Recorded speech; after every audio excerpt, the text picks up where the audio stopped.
I love conspiracy theories. Despite a lot of them just being blatantly stupid and outlandish, I always find it fun thinking, well, what if it's true? I've already made a video about Sonic conspiracy theories nearly a year ago, and many of you seem to enjoy that one, so here's part 2. If you haven't seen the first one yet, maybe check it out if you enjoy this video. But I won't waste any more of your time, so let's just get into it. Sonic CD hides an evil message. Starting it off with a classic. I've always found it odd how there are many creepy moments in Sonic CD, like the soundtrack for example. The US version, that is. The game over screen has a very sinister sounding track with evil laughs. Always creeped me out as a kid, and the boss theme has a very similar effect. It sounds terrifying.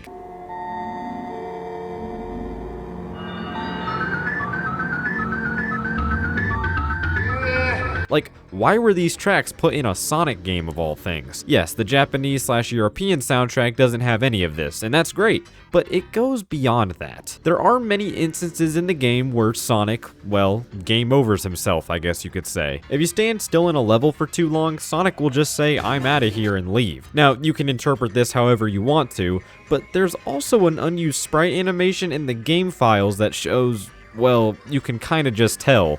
Like, what the actual man? Oh, but that's not all. If you head to the game's sound test menu and enter the codes 12 and 25, you see this.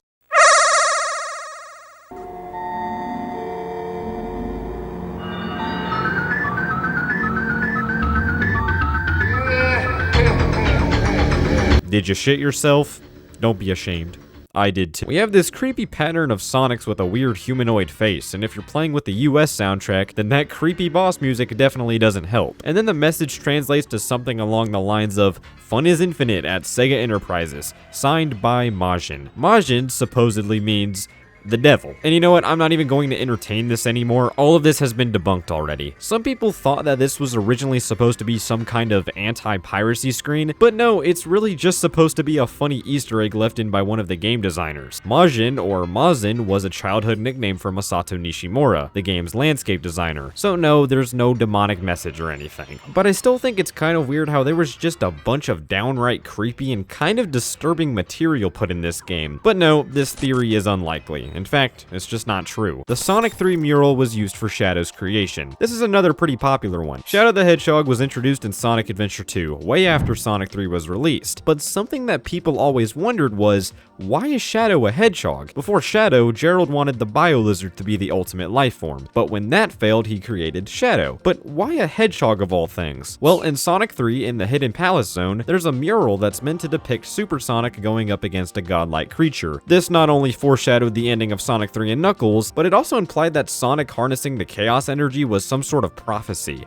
That's cool, but where does Shadow play into this? Well, it's heavily theorized that Gerald used this mural as inspiration for Shadow's design. Hell, this is not the only mural that may have been used by Gerald. In Sonic Adventure, there's a giant one that shows Chaos, which could have inspired the design of the Bio-Lizard. So this theory remained pretty dormant for a while. That was until Sonic X Shadow Generations was released. In the game, you can collect pages from Gerald Robotnik's journal, and you can also get your hands on a physical release, which is quite cool as well. Anyway, Gerald does mention within these journal entries that when the Bio-Lizard was created, he used salamanders for their ability to regrow. So no, the Bio-Lizard isn't necessarily based on Chaos. But with the Shadow thing, unfortunately, there's no confirmation of the theory in this journal. However, Gerald does mention that he has visited Angel Island. He just dipped because he felt like he wasn't supposed to be there. Yeah, f***ing right. I think he definitely got a glimpse of this mural, and yes, I do think this theory is very likely. Sonic is homeless. Ever notice how Sonic never really settles down in one place? He's constantly trotting the globe, going on different adventures with all of his friends. So it makes sense that he doesn't have a place to call home. Some people may be quick to say that Green Hill is Sonic's home, and while that may be true when it comes to the comics, Sonic Prime, or the Sonic movies, but in the games, there's not really any explicit evidence that suggests that Sonic's home is Green Hill Zone. Well, recently there was a book published that says that Sonic lives in Green Hill Zone, so maybe he actually does have a home.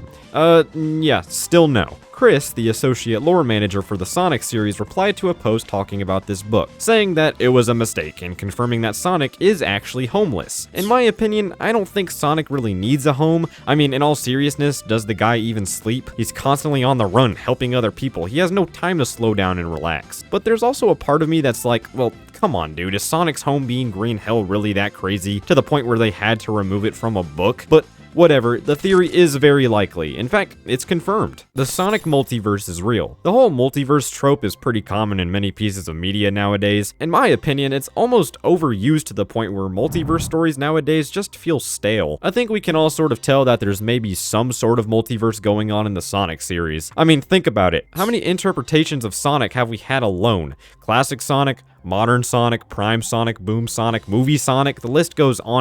And that's not even mentioning everything within Sonic media that hints at a multiverse. I mean, we had Sonic Prime, which explored many different universes which feature different iterations of the main cast of Sonic characters. And I know it's easy to quickly go and be like, oh, it's Sonic Prime, it means nothing. But Sonic Prime has been confirmed to be canon, and that further adds to this theory. How on earth are we supposed to believe that this is the same Sonic we've been playing as in the games? Well, I don't think he is. Sure, Sonic Prime can be canon all at once, but I think it exists in a separate universe from the main Sonic game universe. That would make much more sense instead of trying to do mental gymnastics to somehow prove that Prime Sonic is the same as Game Sonic. And as for adaptations that have been confirmed to be non-canon, like the movies for example, those can easily be in a separate universe as well. And it's actually easier to do that because it's not canon, it's an adaptation, a different interpretation of the stories from the games. That's the entire point of a multiverse. And even within the games, we have Sonic Boom, a completely different take on Sonic that doesn't fit in with other games at all, despite references to Sonic Boom characters appearing in other games, like Sticks appearing in Mario and Sonic at the Olympic Games, and Amy name-dropping Sticks in Sonic Frontiers. Maybe the Sonic Boom Sticks is just Sticks from a different universe. Now, I guess the only question that remains is, will these universes ever cross over? We've already had time travel multiple times throughout the Sonic series, Sonic CD, 06, Generations, Boom, Forces, Generations again. Since that trope has been used so many times before, I wouldn't be surprised at all if, in the near future, we got a multiverse game that includes many different versions of Sonic. Do I want that?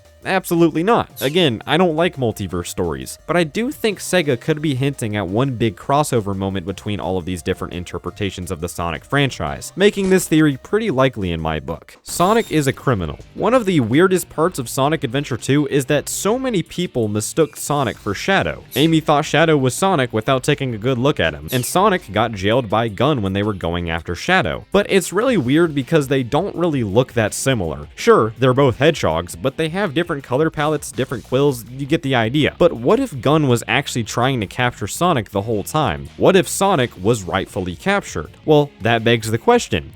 What the hell did Sonic do? Apart from committing multiple instances of property damage throughout the years, like, bro, watch where you're going. That, along with fleeing from the police, breaking every speed limit imaginable, and more property damage, I actually think this might have something to do with the events of Sonic Adventure 1. What happens at the end of that game? Perfect Chaos completely destroys Station Square, likely costing dozens of lives and leaving the city in ruin. But don't worry guys, Sonic is here to save the day. But when you think about it, this is all kind of his fault. He let the emeralds get into the wrong hands, which powered up Chaos. Even though Eggman was the evil mind behind all of it, Sonic was the catalyst who left the Chaos Emeralds unprotected. This applies to Knuckles too with the Master Emerald. So Sonic and Knuckles giving up the Chaos Emeralds to Eggman caused him to feed the emeralds to Chaos, which led to him destroying the city, leading the government to hold Sonic responsible. Yeah, I know, right? That's one hell of a slippery slope. But actually, no, I don't think this theory is true. Obviously, Gun was looking for Shadow because he escaped the cryo chamber, and they just somehow looked at Sonic and thought he was Shadow. I don't even know. Regardless, I think this theory is unlikely, but Sonic could definitely be classified as a criminal in certain scenarios, just not in this particular case. Metal Sonic is Sonic from the future. Sonic CD is all about time travel, and as the player, you have the ability to travel back to the past in order to create either a good future or bad future for the zone you're playing in. I'm sure we're all aware of this by now. Good futures are bright and lively, but bad futures usually result in everything being roboticized and left in ruin. The theory states that Metal Sonic, instead of being created by Eggman from scratch, is Sonic, but from the bad future. In the bad future, Sonic fails to defeat Eggman, so Eggman roboticizes him and turns him into Metal Sonic. And then he used the Time Stones to get Metal Sonic back to the present to fight, well, himself. This theory is also supported by Sonic Heroes. In that game, Metal Sonic is constantly saying that he's the real Sonic, and as the player, we just kind of assumed he was talking about how he was more powerful than Sonic or something. But what if he actually is the real Sonic? What if his whole arc in Heroes was just him trying to get revenge on Eggman? I think that makes a lot of sense. But then another question arises. Can Eggman even turn Sonic into a robot? We all just kind of assume he can because he always traps the flickies inside of his robots. But what about a full-sized hedgehog? The answer is still yes. And the proof is in none other than Sonic Lost World. If you've played this game, then you may or may not remember that the Deadly Six were actually trying to turn Sonic into a robot using Eggman's tech, but they accidentally snagged Tails in the process, who then hacked the system so he wouldn't be completely turned into a robot. So it's clear that Eggman has the ability to turn pretty much whatever living being he wants into a robot. But there's one pretty major flaw that kind of hinders this theory. If Metal was out to get revenge on Eggman in Sonic Heroes, then why wasn't he doing the same in Sonic CD? He was actually working for Eggman in Sonic CD. Was he just confused, overcome by anger, so he forgot who he truly was? I mean, it wouldn't be the only time this has happened in the series, like with Shadow's whole revenge plot. So I guess that is the best explanation. But would he really want to fight against his past self? I don't know. I'm still going to say this theory is likely because too many things line up, but this theory is not without its flaws. The games are in a time loop. One of the most prevalent ongoing debates within the Sonic community is whether the games are supposed to have a consistent continuity or not. Are all of these games supposed to be a part of one massive timeline, or are they supposed to be episodic adventures that stand on their own? While both can be true, it seems that recently there has been an extended effort to make that continuity a little too obvious. I mean, in Frontiers alone, we had countless references to previous games, other characters, etc., which was basically their way of saying, yep, everything is canon. But that really doesn't make much sense when you realize how different these games are from one another. Obviously, every Sonic game introduces new ideas, but this applies to pretty much every aspect of the game: the level environments, art style, and most importantly, Sonic's characterization. Within the games alone, Sonic has gone through so many different iterations, but how does that make sense when this is supposed to be the same character that we've seen throughout the franchise's history? Well, here's where the theory comes in. It's theorized that every time Sonic and crew use the Chaos Emeralds, the timeline completely resets to the beginning of that adventure and warps reality. This is how we see different environments, different tones, different art styles, and everything in between in different Sonic games. We know from multiple points in the series that the Chaos Emeralds have the ability to manipulate time and space, so it would make sense for the timelines to reset every time Sonic and crew use the Chaos Emeralds. This could also explain the inconsistent lore. You can reference previous games as much as you want, but there's a point where it starts to not make sense anymore. I know I used this example earlier in the video, but when Styx was name dropped in Sonic Frontiers, that opened up so many different plot holes because we all thought that Boom wasn't supposed to be canon. But if Boom just took place in one of those timeline resets, then that's not an issue. There are a few problems I have with this theory though. For one, the Chaos Emeralds are not used in every game, so the timeline can't be reset at the end of each game. For two, if the timelines do get reset at the end of each game, then how does Sonic remember moments from previous games? And finally, if the timelines reset every time the Chaos Emeralds get used, then literally nothing would happen. Sonic couldn't go super because everything would just reset. Shadow wouldn't be able to use Chaos Control either. So I think this theory is pretty unlikely, but it's a cool idea. Sonic is just a Dragon Ball clone. Alright, I'm going to be 100% serious with y'all. I don't know a single thing about the Dragon Ball series, and I know that may be crazy coming from a Sonic fan. So I'm going to leave this to my good friend Shal of 10, who can explain this much better than I can. Yeah, you're right. I can do it better, you fucking dumbass. Can't even watch Dragon Ball for 5 seconds. It's a tale as old as time. Ever since, like, Sonic 2, Sonic the Hedgehog has always been compared to Dragon Ball Z. But there's a theory that the entire series is basically just Dragon Ball Z, but told with these characters. Starting off with what is probably the most obvious one, Super Sonic being inspired by the Super Saiyan. You can even see one of the concept arts for Super Sonic